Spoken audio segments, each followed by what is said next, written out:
Hey everybody, welcome to another edition of The Bullet. My name is Paul Lathrop. I'm the Deputy Director of New Media for the Second Amendment Foundation.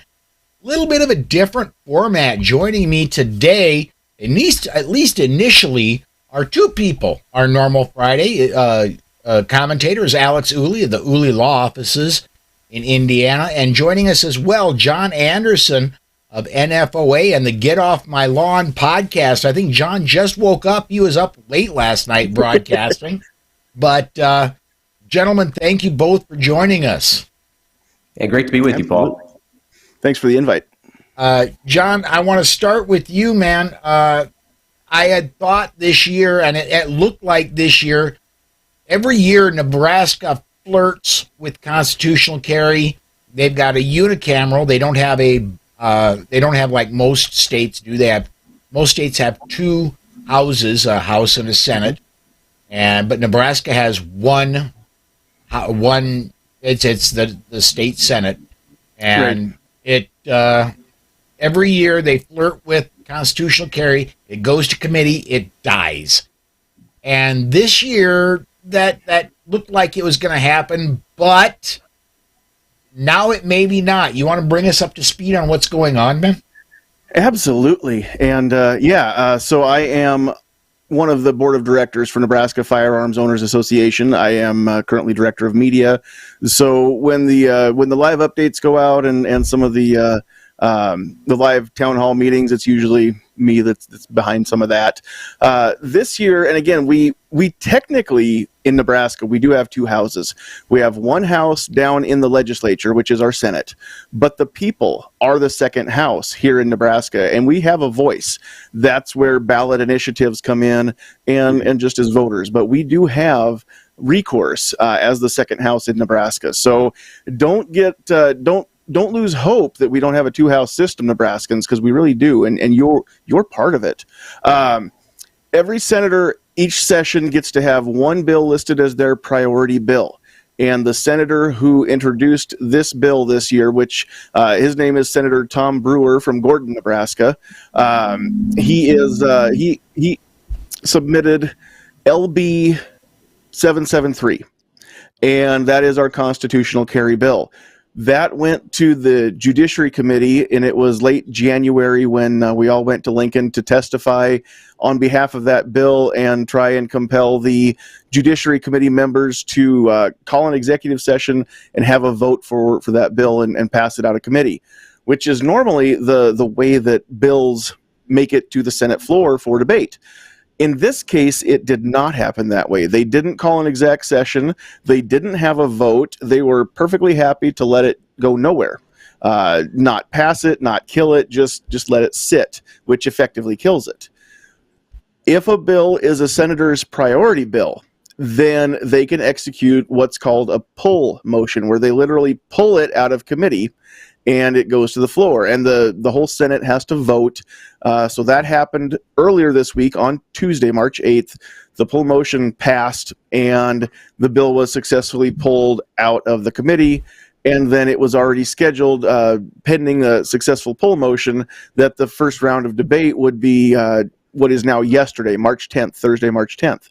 And so the way that our legislature works, the first round of debate has to go a minimum of 8 hours before they can call a vote. So with their opening services, prayer and pledge of allegiance to the flag, things like that, along with a lunch recess, and they start at 9, they go till 5, that's not 8 hours. So the full 8 hours wasn't met yesterday, but we were asking everyone who could make it to come on down to the Capitol and just be present, come into the balcony and be respectful and just observe.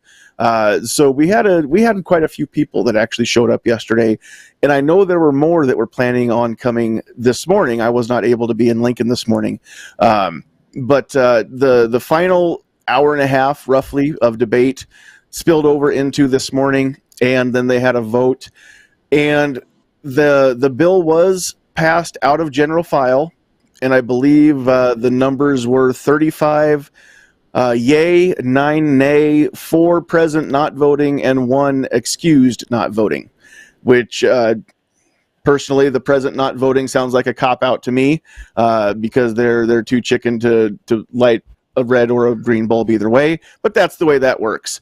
So the next step is it goes over to evaluation and gosh, I should know this stuff. I just looked at it all day today. Give me just a second. I'll tell you the exact right thing to say here. That was, here we go. I know it's enrollment and review. So what happens is the amendments that were debated yesterday that were approved get added to the bill. Then it's checked for any grammatical errors, and then I don't know the date, but it will be scheduled to go to the next round of debate, which is called Select File, and that will be the last round of debate, hopefully, where some of the other amendments they didn't get time to debate. There was a lot of filibustering yesterday, and so we have that here in Nebraska because we only have a Senate, and our Senate works a lot like the United States Senate with filibusters. So I think some of the yes votes were to advance the bill to select file, to continue the debate, and get to some of these other amendments.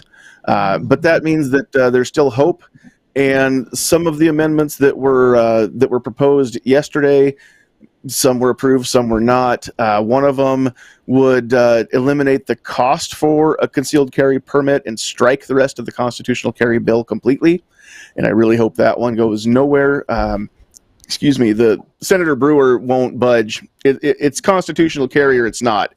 Mm-hmm. Any permit, even a free permit, is still provisional carry. We have that now. We're fighting for constitutional carry.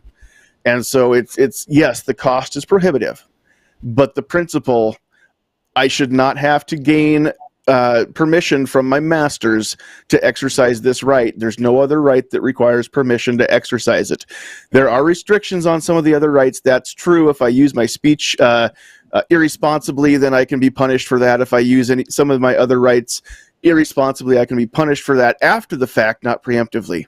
Right. So why should I be punished when I've committed no crimes with my firearms? Why should I be punished preemptively for a crime that I have no intention of committing and I will never do? So that's the principle. We need to get rid of the permits entirely, the same way that you folks in South Dakota did, and all of our neighbors, with the exception of Colorado, have already done. So how long does our legislature wraps up, I believe, this week? When does your legislature, they should be wrapping up pretty soon, right?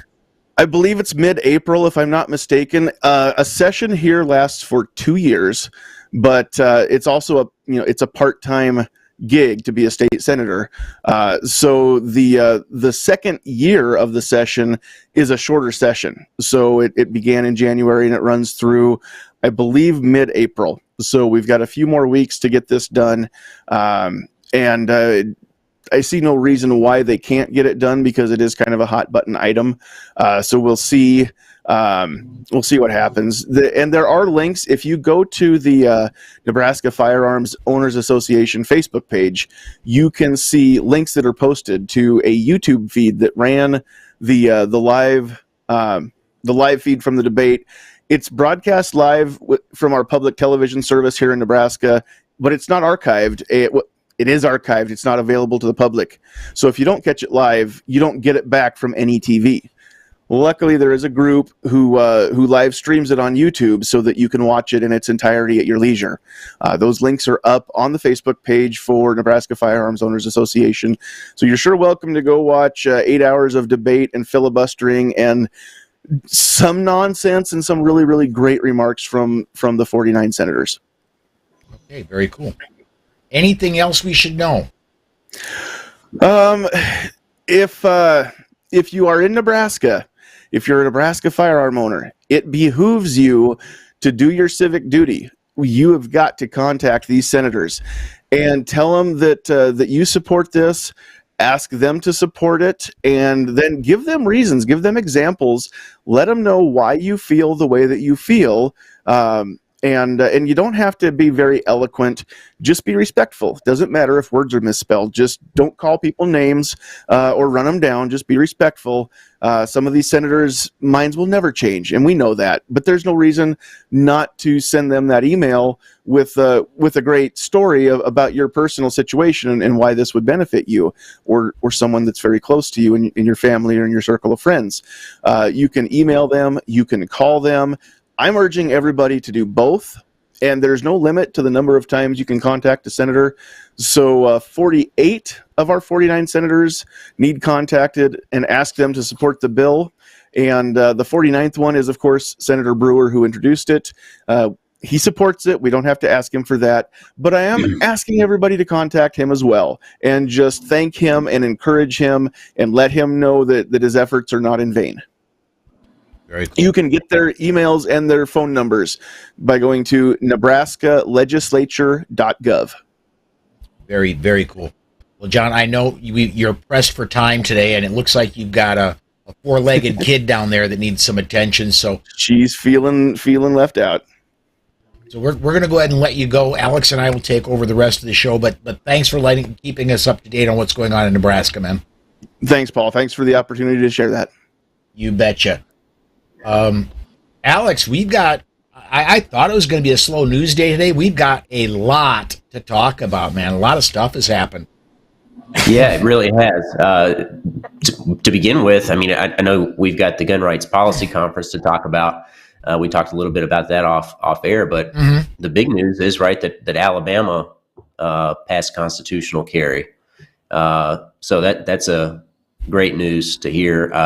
I'm sad to say that Indiana didn't do it first, but nevertheless, I'm glad to add another state to the tally. Yeah, but Indiana is in there. I mean, Indiana, I was kind of surprised by that. We talked to Guy Relford last Friday, and there was a tiny little bit of hope that it might happen, and the Senate there really pulled it out, and it got passed by the Senate, and it went through the conference, and it got passed by both House and Senate after the conference. Although I don't think it got passed by a veto-proof majority. So, I mean, it's on its way to Governor Holcomb's desk. So we'll have to see. Yeah, it's been quite a circus. I'll just put it that way. That's the nicest way to say it, I think. There have been a number of Republicans who campaign on protecting the Second Amendment and the right of Hoosiers to keep and bear arms, but then behind closed doors vote against those rights and don't protect those rights. And that was on display this year. It happened last year. Constitutional carry was closed in caucus behind closed doors. We didn't know how the particular senators voted on constitutional carry in caucus. This year, it was amended through the Senate committee process and stripped of constitutional carry. But because constitutional carry language was stripped from the original bill and passed out of the House, it was able to be inserted into another bill. And that's what happened here. And that bill got a hearing, and a lot of Republicans came out and spoke against constitutional carry in the committee hearing. And, the common objection was that it would endanger police officers because police officers wouldn't be able to tell at a roadside stop whether someone was licensed to carry a handgun or not. And that basically, if you supported constitutional carry, you did not support police officers. And this stemmed largely from advocacy by Indiana State Police Superintendent Doug Carter, who is appointed by Governor Holcomb to his post, which tells us what Governor Holcomb thinks of constitutional carry, to some extent anyway. And his office confirmed that they did not favor constitutional carry. So I think there was this behind-the-scenes effort by Governor Holcomb to undermine constitutional carry, but now it's going to his desk, and he has 7 days to either sign it into law or he can there actually has a number of options. He can sign it into law. He can let it sit and do nothing, in which case it becomes law after 7 days, or he can decline to sign it. But if he doesn't sign it into law, the legislature can override his veto. If he vetoes the bill, he can be overrided. And technically, he can be overrided until the end of the session next year, so the next legislative session. I don't know for sure what he'll do. I've heard lots of different opinions about what he'll do. The rumor is that he wants to run for a Senate seat after he's done with the governor position. So I think it's going to be very difficult for him to win a Republican Senate seat from Indiana with having vetoed constitutional carry. So I suspect he'll either sign it into law or he'll let it sit and become law without his signature. That's a possibility because he has supported his state police superintendent, Doug Carter. So that might be a way for him to say, well, I didn't sign it into law, so I supported the police, but I also, at the same time, protected the rights of Hoosiers to carry a firearm without obtaining a license first, without asking for permission to exercise a right that they already had. I've talked to many police officers, and that whole line of, the policeman doesn't know who's good and who's bad if they don't see a card. That's a bunch of horse feathers. I'm going to use the polite term there. A good police officer that's had good training and has even moderate intelligence and instincts knows within a few seconds if they're dealing with a good person or a bad person. Mm-hmm. And so they're going to know if somebody who's carrying a firearm is a good guy or a bad guy really fast. And whether that person has a card or not is irrelevant. Right. Yeah. And frankly, they should approach every stop the same way and not let their guard down. Amen. So, and I don't think, obviously the objection or the thing that you hear, not so much from the Republican side, but from the Democratic side more so, is with constitutional carry, there's going to be, criminals are going to have guns. Well, do you think criminals were applying for licenses to begin with? Do you think that was doing anything to prevent that? So I think that the concerns that opponents to constitutional carry had were overstated. And in fact, at the last hearing in the Senate, one of the, I can't remember which senator it was, but presented a letter from the West Virginia Sheriff's Association. And the West Virginia Sheriff's Association had been adamantly opposed to constitutional carry in West Virginia before it was adopted. And it's been several years since West Virginia adopted constitutional carry. And they wrote a letter and said, look, all those concerns that we had back then before constitutional carry, we were wrong. None of those things came to pass. None of those things were true. It's been good. Those should not be a concern of yours in considering whether or not to adopt constitutional carry. They actually went back. Wow. That's that's something you don't see every day. Right. Let me get a couple comments in here real fast. John says police do not know who they're dealing with until they do a NICS check. Well, no, they don't know for sure the person they're but they can body language, and there are things that will tell you what the person is about before you ever see an ID and before you ever run the background, the APHIS on them. There are things you can tell if a person is good or has good intentions or not through a lot of things before, just in casual contact, before you see their ID. Right.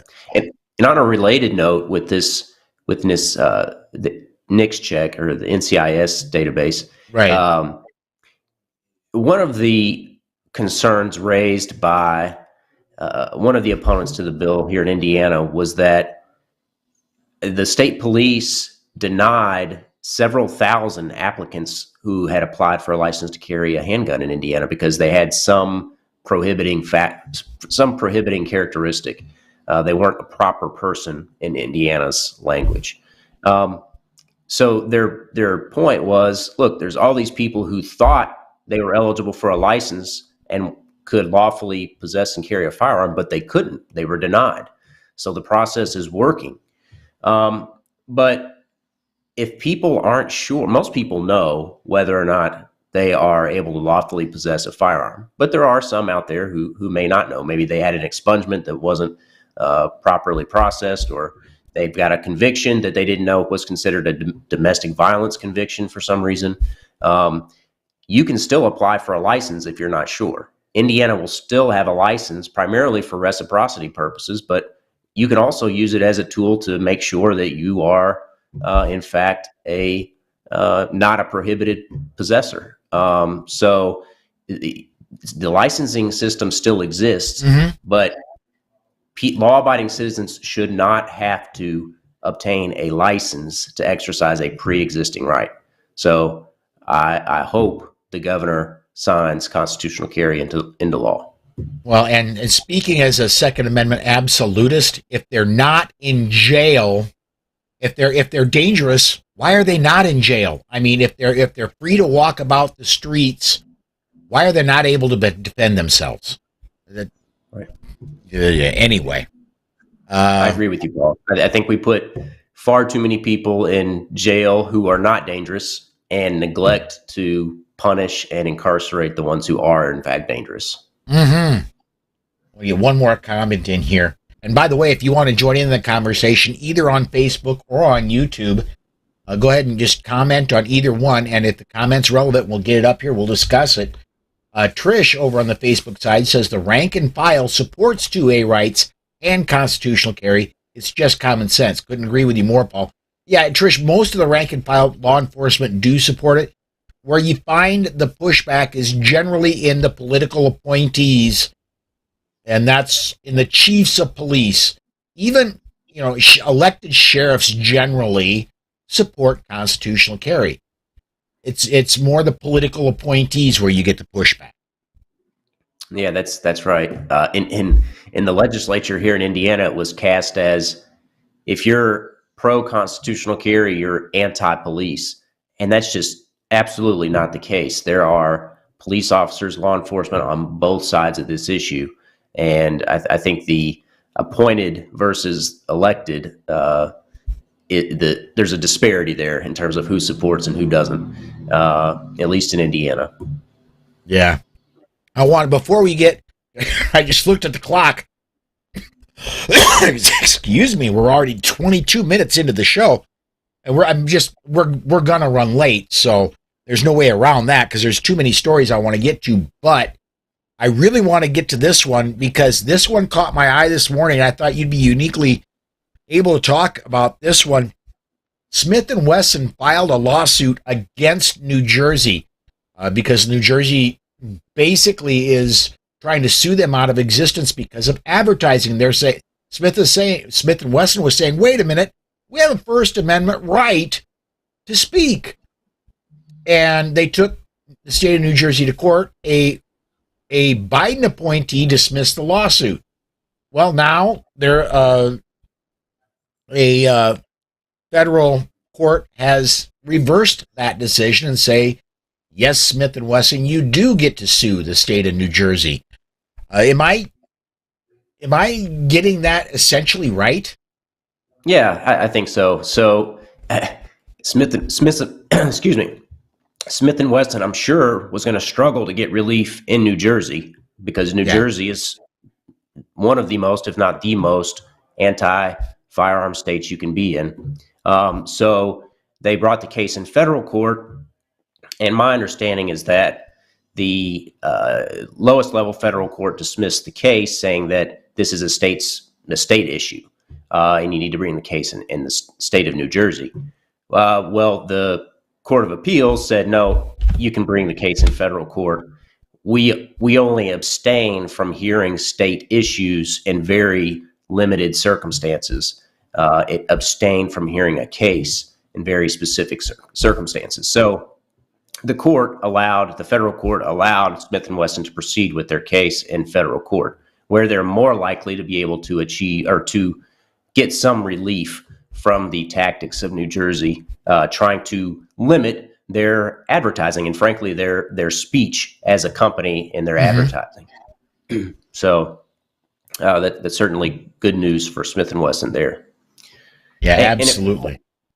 It raises another point. I mean, there's been a spate of companies moving in the last few years to more gun-friendly states. I know Smith & Wesson, even Remington, lots of companies have moved to some of the southern states like Tennessee and Kentucky and Arkansas and Georgia, just so they can get more favorable gun-friendly treatment, because they're frankly being discriminated against in the states up in the Northeast.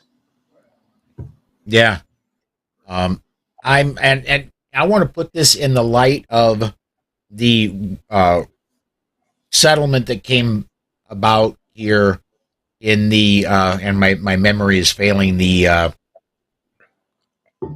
Sandy Hook. Yeah, the Sandy Hook settlement that came by was $73 million among 13 families and some already very rich lawyers that are going to get a lot richer. But that was touted as a big victory. I think this on our side, just allowing the lawsuit to continue to go forward, is a big victory for us, for the manufacturers, and for gun owners. And second, let's face it, for a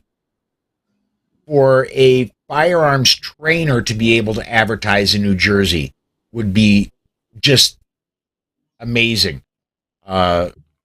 You can't. They everything Second Amendment right now is so locked down in New Jersey, and this potentially, should Smith & Wesson go forward and win this thing, and New Jersey is forced to allow them to advertise in New Jersey however they see fit, this could be monstrous. Yeah.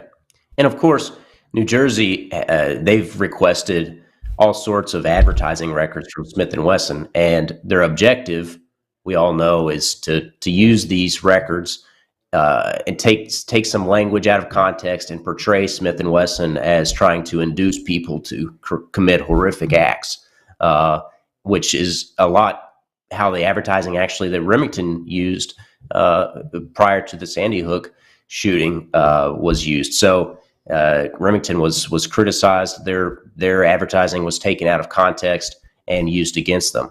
And my understanding with the Remington settlement was that was largely because of the insurance companies that got involved. Mm-hmm. I didn't follow the details of that settlement, but that was it wasn't so much Remington's decision to settle as it was these insurance companies that got involved.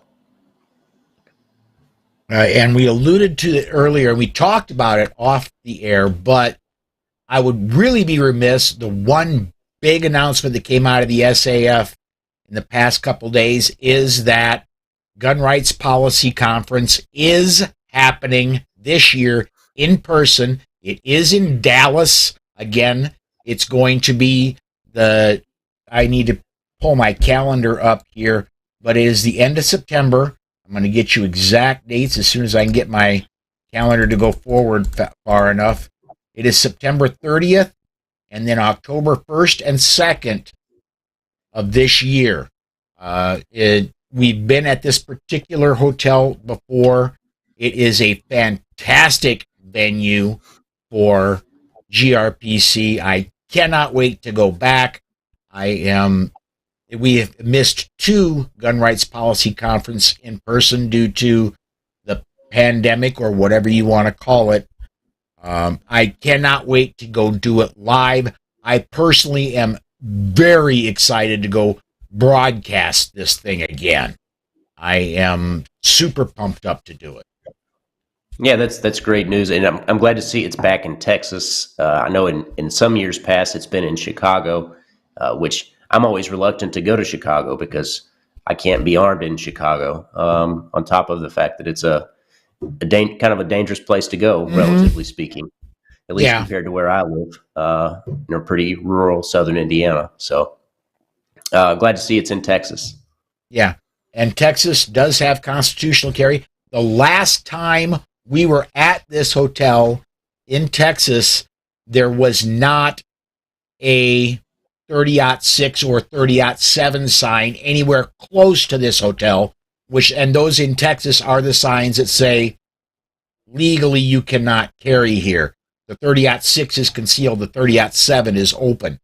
There were no signs anywhere close to this hotel that prohibited carries. So when we were there last time, I cannot speak to it right this moment, but when we were there last time, and I was there last year, we did AmCon from this same hotel, and it was concealed carry friendly, open carry friendly, and great staff. I cannot wait to interact with them again this September. Yeah, and that's a great point, Paul. And most of your listeners probably know, but in some states, there's this question, do no gun signs have the force of law? And in some states they do, in some states they don't. And in Texas, they do, as long as it meets Texas statute and specific requirements of that statute. As long as the sign meets those requirements, then you are violating the law if you take a firearm into an establishment that has that sign. So the fact that those venues don't have those signs that's good news. Yes. Now I cannot say the Denny's across the other street, when we were there 4 years ago, they did have the sign, but when we were there this past year for AmCon, that sign was gone. So maybe they're learning. So they would have lost a lot of business. Oh, and I tell you, AmCon last year was just a blast. All right, let's see here. We got, and we're going to talk about this more in depth tomorrow when we do the bullet, the weekend version of the bullet. It's an hour long compared to, we'll try to get this close to a half an hour. We're already long, but there is a story. Let me go ahead and get this one pulled up here, written by my good friend John Petrolino.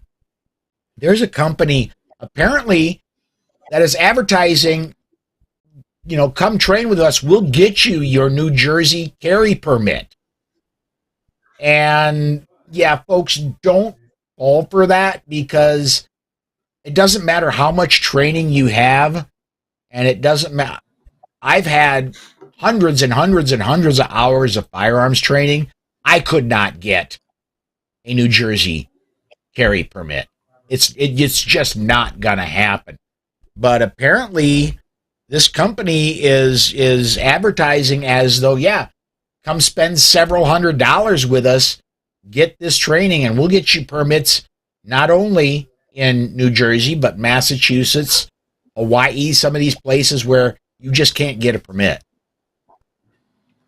Yeah, it's deceptive marketing, it looks like. I mean, they're basically, their marketing says, take our training and that makes you eligible to get a license in New Jersey, but it's nearly impossible to get a license in New Jersey, like you said, no matter how much training you have.